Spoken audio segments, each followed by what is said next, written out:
Hey guys, welcome back to Let's Heal. And those of you who are new, welcome. I'm Anamika and this is Let's Heal, a community for you and I to come together and talk about things that no one talks about. Mental health being the most important. In today's video, I would like to talk to you about something extremely crucial when it comes to healing, which is closure. And I will talk about finding that closure when no one gives it to you. You have to take it for yourself. Closure is one of the most ignored and underrated aspects of healing.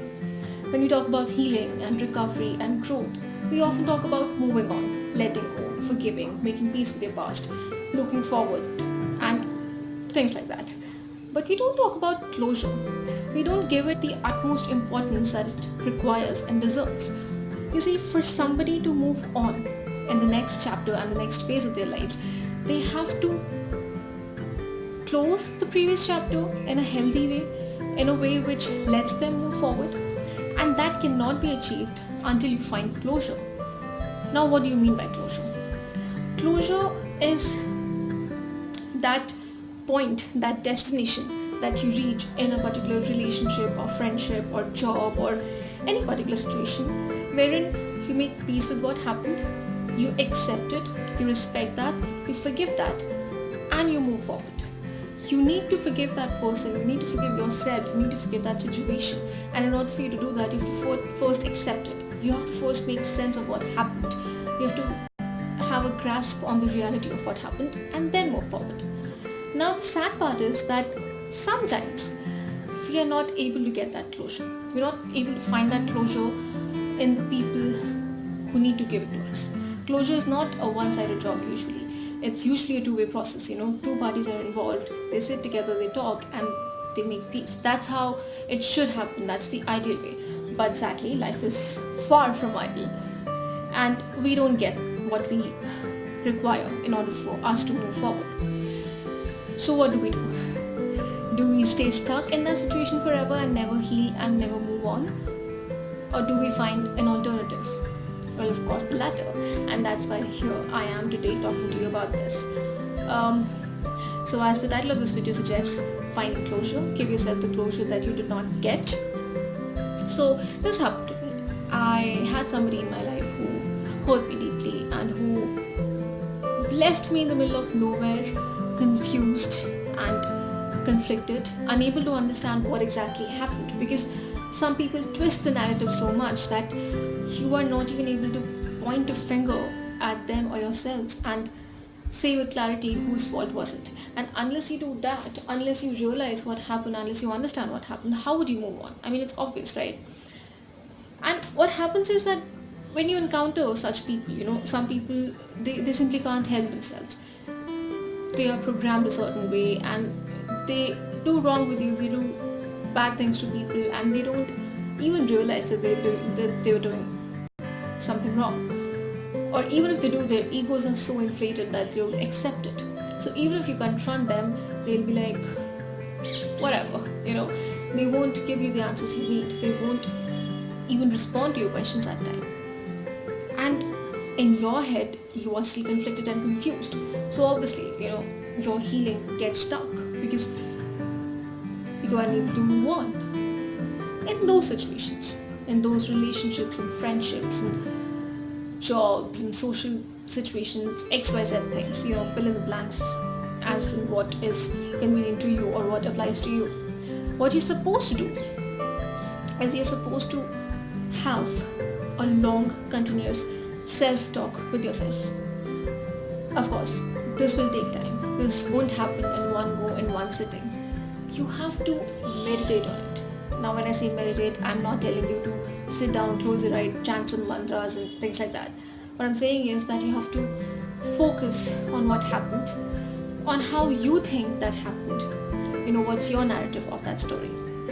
Once you get a total grasp on that, then you move on to a third point of view, a third person's narrative, a neutral point of view, where you try to look at it from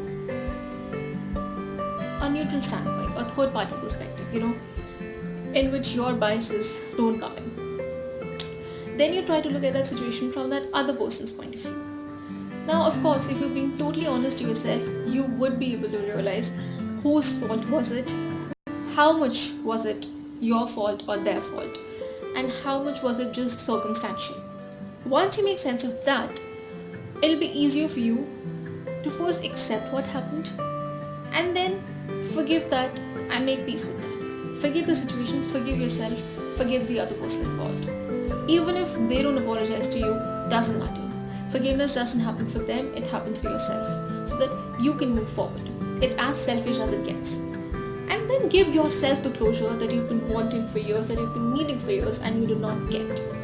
It could be a breakup, a divorce, a dead end job, a dream that you couldn't fulfill, a betrayal by somebody, XYZ, n number of things. Maybe your children hurt you, maybe your parents hurt you, and maybe your siblings or friends, and this goes on and on and on. And they did not give you the closure, or you maybe simply did not ask for that. So first step is obviously asking for the closure from the people involved, confronting them, or initiating a conversation. If that doesn't happen, then follow the procedure that I just told you. Sit with the situation, focus on what happened. Why do you think it happened the way it happened? What is your narrative? What is your point of view? And then, what do you think happened from the other person's point of view? You basically have to apply empathy here. Step into the other person's shoes and try and look at the situation from their perspective. And then, once you've done that, then you again go to a neutral standpoint. Maybe let's say that this is someone else's problem and you're analyzing it from the outside. That's what you have to do with your own problems. Once you've gathered all of these narratives and points of views, then you come to a solution, you come to a conclusion. After which you'll be finding it easier to accepting and forgiving the situation and finding that closure. Sometimes you basically meet a-holes, people who are jerks, people who are not good for you, and the best that you can do for yourself is bid them adieu, bid them a farewell from a distance, from your own heart. You don't have to meet them to do that. You have to give yourself the closure that you do not get, and this is the way to do it. These are some basic simple steps which unfortunately none of us have been trained to practice, and this is coming from a personal experience. This is not a professional opinion. This is not something that has been tried and tested on a set of population, and studies have been done on it, unfortunately. But this is something again which has happened to me organically. It has helped me in my process of healing. So now I usually don't lose sleep on those situations which I couldn't get a closure on, because I gave myself that closure. So this is my humble advice, suggestion to you. I hope it helps you. In case it doesn't, please let me know so we can find other ways to help you. If it does, also please let me know so that other people can benefit from that.